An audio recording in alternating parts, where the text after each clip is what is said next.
Hi అందరికీ నమస్కారం. Welcome to it's UTVL. నేను మీ యాంకర్ త్రిపుర. ప్రస్తుతం మనతో పాటు ఉన్నారు doctor Umesh, senior consultant interventional pulmonologist.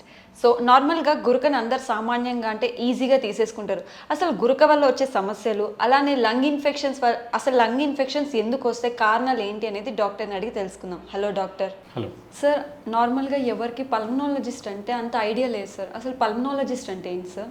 Pulmonologist అంటే యూజువల్గా మనకు వాడుక భాషలో లంగ్స్ డాక్టర్ అంటారు.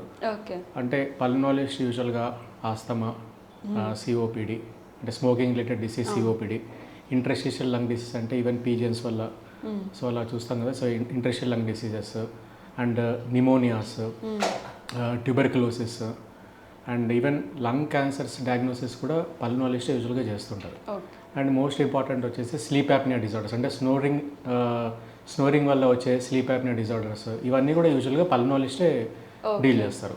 ఈవెన్ అలర్జిక్ డిసీజెస్ కూడా పల్మనాలజిస్టే యూజువల్గా చూస్తుంటారండి.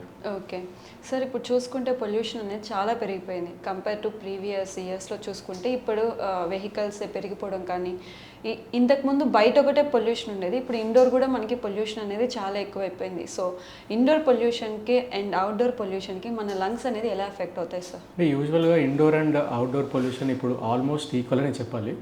సో ఇండోర్ పొల్యూషన్ ఎందుకు అంత రైజ్ అయిందంటే, అంటే మనం ఇంట్లో ఈ అగరబత్తి కానీ అండ్ తర్వాత ధూప్ స్టిక్స్ కానీ అండ్ ఈవెన్ ఏసీ ఫిల్టర్ సరిగా క్లీన్ చేసి, అంటే ఇప్పుడు కంప్లీట్గా మనం ఏసీస్ ఎక్కువ వాడుతూ ఉంటాము.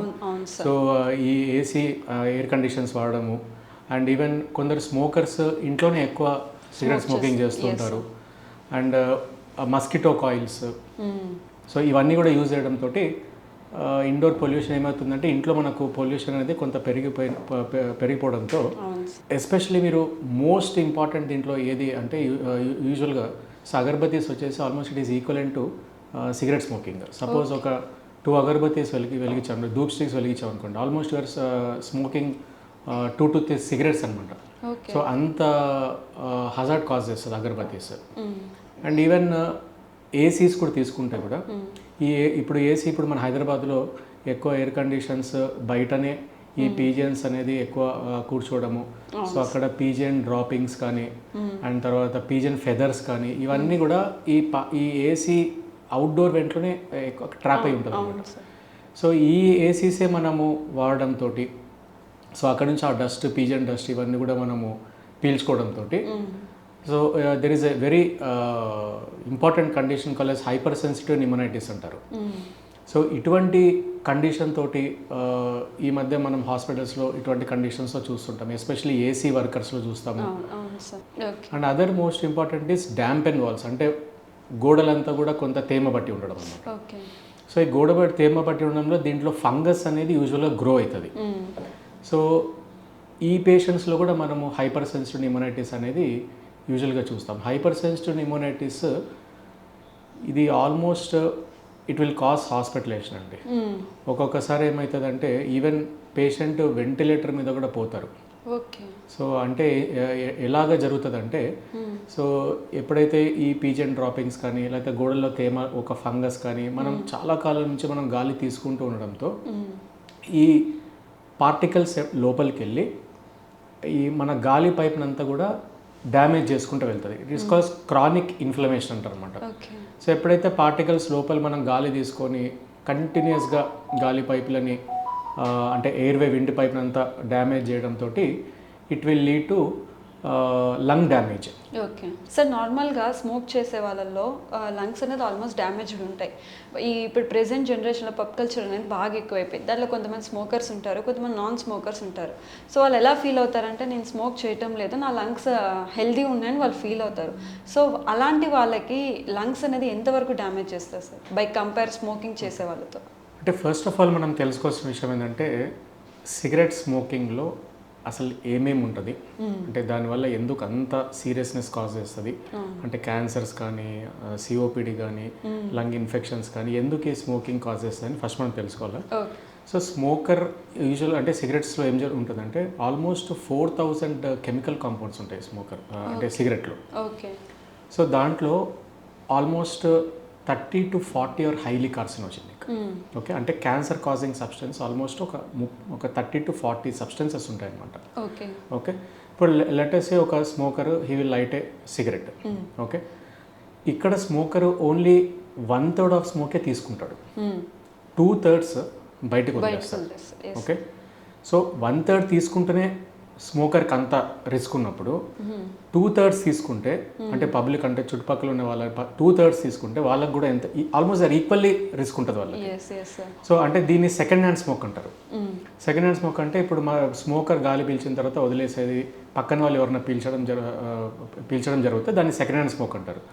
సో ఇందాక మనం అనుకున్నట్టు ఇండోర్ పొల్యూషన్లో second hand smoke also is one of the most important reason equally getting affected. అంటే ఫ్యామిలీలో వైఫ్ అండ్ ఇంట్లో ఉండేవాళ్ళు అండ్ పిల్లలు కూడా ఎఫెక్ట్ అయ్యే ఛాన్సెస్ ఉంటుంది ఒక స్మోకర్ ఇంట్లో కనుక సిగరెట్ తీసుకుంటే.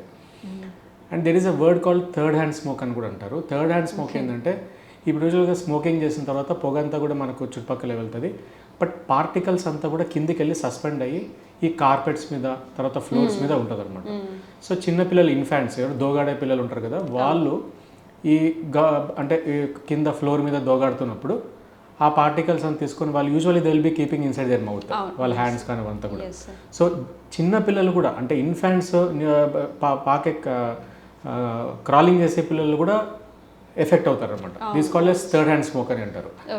అది సో ఫస్ట్ హ్యాండ్ స్మోక్ ఈ స్మోకర్, సెకండ్ హ్యాండ్ స్మోక్ ఈ చుట్టుపక్కల వాళ్ళు, అండ్ థర్డ్ హ్యాండ్ స్మోక్ అంటే ఎవరైతే పిల్లలు క్రాలింగ్ ఇన్ఫాంట్స్ తర్వాత వాళ్ళు కూడా ఎక్స్పోజ్ అయ్యే అవకాశం ఉంటుంది ఒక స్మోకింగ్ సబ్స్టెన్సెస్కి.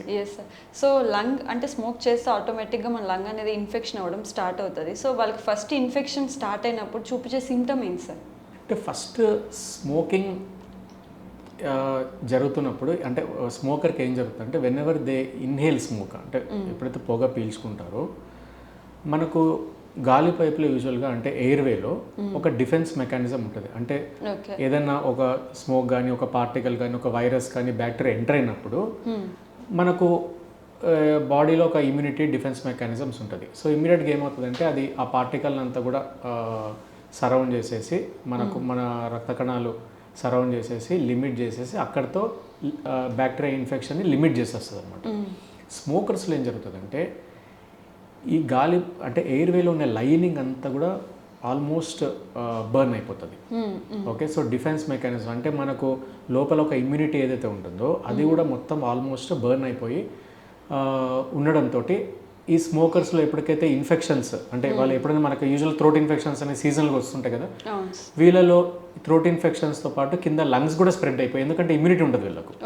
సో లంగ్స్కి అంతా స్ప్రెడ్ అయిపోయి నిమోనియాస్ రావడం అనేది మనం చూస్తూ ఉంటాము వీళ్ళ స్మోకర్స్లో అనేది. సో వీళ్ళకి ఇమ్యూనిటీ అనేది ఆల్మోస్ట్ కాంప్రమైజ్ అంటే చాలా తక్కువ ఉంటుంది ఇమ్యూనిటీ.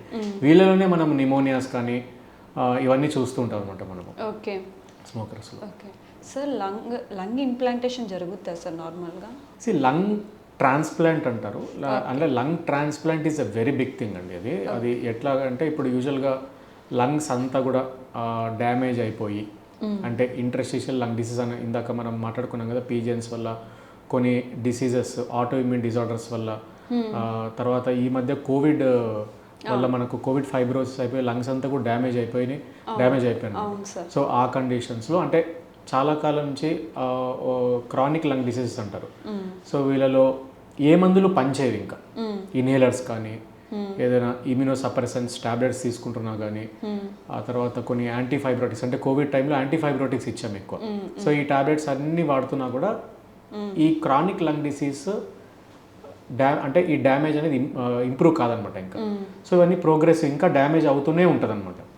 సో వీళ్ళలో ఎప్పుడైతే క్రానిక్ లంగ్ డిసీజ్ వచ్చి ఆక్సిజన్ లెవెల్స్ బాగా డ్రాప్ అయిపోయి అంటే కూర్చున్నా కూడా ఆక్సిజన్ లెవెల్స్ 80 కంటే పడిపోయి ఉండడం వల్ల ప్లస్ హార్ట్ కూడా ఎఫెక్ట్ అయిపోతుంది. ఆక్సిజన్ లెవెల్స్ ఎప్పుడైతే చాలా డ్రాప్ అయిపోయి ఉంటుందో కొన్ని సంవత్సరాల నుంచి ఆక్సిజన్ లెవెల్స్ తక్కువ ఉండే వాళ్ళకి హార్ట్ కూడా ఎఫెక్ట్ అవుతుంది అనమాట. సో వీళ్ళలోనే మనం యూజువల్గా ట్రాన్స్ప్లాంట్ అనేది కన్సిడర్ చేస్తాము.